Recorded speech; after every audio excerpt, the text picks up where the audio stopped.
আপনারা যারা ভূমি মন্ত্রণালয়ে বিভিন্ন পদে পরীক্ষা দেবেন তাদের জন্য আজকের এই ভিডিওতে থাকছে নিয়োগ পরীক্ষার সাজেশন, প্রশ্ন প্যাটার্ন, বিগত সালের প্রশ্ন নিয়ে বিস্তারিত আলোচনা। আশা করি ভিডিওটি প্রথম থেকে শেষ অবধি দেখবেন এবং চ্যানেলটি অবশ্যই সাবস্ক্রাইব করে রাখবেন। আর এই যাবৎকালে ভূমি মন্ত্রণালয়ে যত পরীক্ষা হয়েছে সব পরীক্ষার প্রিভিয়াস প্রশ্নের সমাধান পেতে হলে ভূমি অধিদপ্তর জব রিভিউ এই বইটি পিডিএফ আমাদের কাছ থেকে সংগ্রহ করে নিতে পারেন। পিডিএফ এর মূল্য 40 টাকা। যারা নিতে চান তারা এই নাম্বার হোয়াটসঅ্যাপের মাধ্যমে যোগাযোগ করে পিডিএফটি সংগ্রহ করে নেবেন।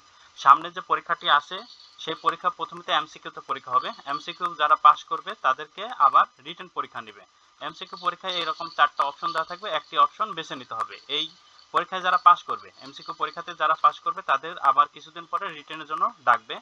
রিটেন পরীক্ষা ঠিক একই রকম, কিন্তু রিটেন পরীক্ষায় আপনাকে লিখে দিয়ে আসতে হবে। যেমন সন্ধি বিচ্ছেদ করুন, ষড়যন্ত্র, নিগৃহ, তদিত, তন্নি, তৃষ্ণার্ত, এরকম সন্ধি বা অন্যান্য যে টপিকগুলো আসে সেই টপিকগুলো দেওয়া থাকবে, সেগুলো আপনাকে খাতায় লিখতে হবে। আর এই ক্ষেত্রে আপনি ওএমআর শিট পাবেন। এমসিকিউতে যারা প্রথমে পরীক্ষা দেবেন সেটা আপনার 4টা অপশন দেওয়া থাকবে। 4টা অপশনের মধ্যে একটি অপশন বেছে নিতে হবে। যেমন ধরুন যেখানে কাজী নজরুল ইসলামের রচিত গল্প কোনটি, তাহলে আমরা সবাই জানি পদ্ম গোকরা, এটা হলো গল্প ছিল কাজী নজরুল ইসলামের। ক নাম্বার উত্তর। এটা ছিল এরকম প্রশ্ন, কিন্তু এইখানে কিন্তু এরকম প্রশ্ন আসবে না, এখানে একটু অন্যরকম আসবে। যেমন কিভাবে আসতে পারে, শুদ্ধ করে লিখুন, মানে বানান শুদ্ধিকরণ থাকতে, এক কথায় প্রকাশ করুন, এক কথায় প্রকাশ থেকে প্রশ্ন আসতে পারে। এটাই হলো পার্থক্য।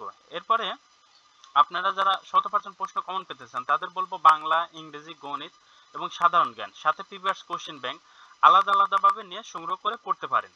আলাদা আলাদাভাবে নিয়ে সংগ্রহ করে পড়তে পারলে আপনি 100% প্রশ্ন কমন পাবেন। সবগুলো বইয়ের পিডিএফ এর মূল্য কিন্তু 100 টাকা। যারা নিতে চান তারা এটা স্ক্রিনশট দিয়ে হোয়াটসঅ্যাপের মাধ্যমে যোগাযোগ করে পিডিএফ গুলো সংগ্রহ করে নেবেন। আপনাদের প্রশ্ন কিন্তু আসবে, মানে এমসিকিউতেও 4টা বিষয় থেকে প্রশ্ন আসবে, বাংলা, ইংরেজি, গণিত, সাধারণ জ্ঞান।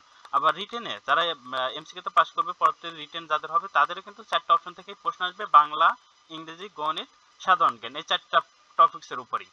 এরপরে আপনাদের তারপরে যদি কোনো প্রশ্ন থাকে অবশ্যই কমেন্ট বক্সে কমেন্ট করে জানাবেন। আপনাদের প্রশ্নের উত্তর দেওয়ার চেষ্টা করবো। আজকের ভিডিও এখানেই শেষ করছি।